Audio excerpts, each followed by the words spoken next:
Code de panne OBD de description technique circuit intermittent du capteur de température du refroidisseur d'air de suralimentation 1. Qu'est-ce que cela signifie?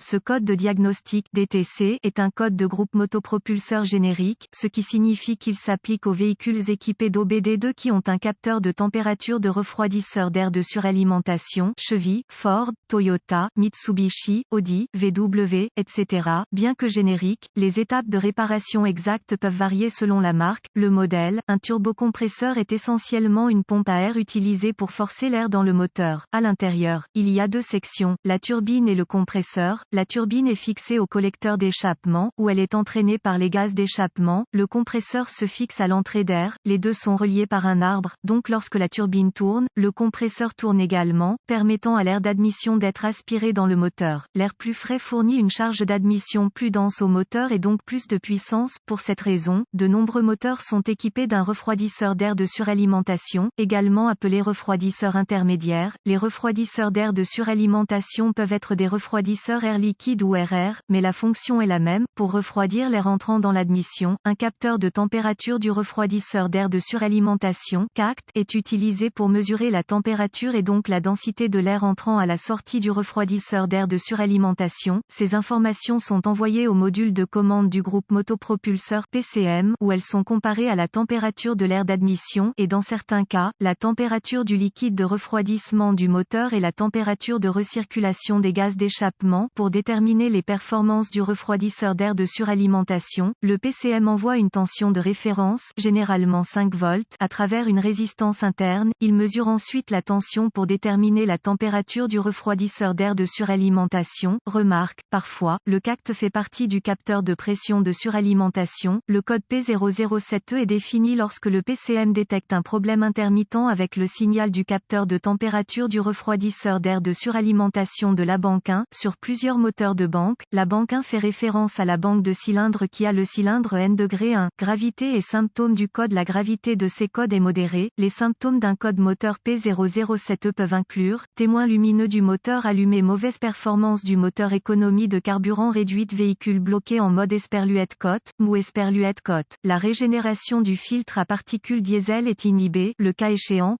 les causes possibles de ce code P007E incluent capteur défectueux, problème de câblage, échec ou refroidisseur d'air de suralimentation restreint. Procédure de diagnostic et de réparation du PCM défectueux. Commencez par inspecter visuellement le capteur de température du refroidisseur d'air de suralimentation et le câblage correspondant. Recherchez les connexions desserrées, le câblage endommagé, etc. Vérifiez également visuellement le refroidisseur d'air de suralimentation et les conduits. Si des dommages sont constatés, réparez si nécessaire. Effacez le code et voyez s'il revient. Ensuite, vérifiez les bulletins de service technique (BST) concernant le problème. Si rien n'est trouvé, vous devrez passer au diagnostic étape par étape du système. Ce qui suit est une procédure généralisée, car les tests pour ce code varient selon les véhicules. Pour tester avec précision le système, vous devrez vous référer à l'organigramme de diagnostic du fabricant, effectuer des tests préliminaires du circuit, utiliser un outil d'analyse pour surveiller le paramètre de données du capteur de température du liquide de refroidissement de l'air de suralimentation, débrancher le capteur CACT. La valeur de l'outil d'analyse doit tomber à une valeur très faible. Ensuite, connectez un cavalier entre les bornes. Si l'outil d'analyse affiche maintenant une température très élevée, les connexions sont solides et le CM peut reconnaître l'entrée. Cela signifie que le problème ressemble le plus au capteur et non à un problème de circuit ou de PCM. Testez le capteur. Débranchez le connecteur du capteur de température du refroidisseur d'air de suralimentation. Ensuite, mesurez la résistance entre les deux bornes du capteur à l'aide d'un multimètre numérique réglé en ohms.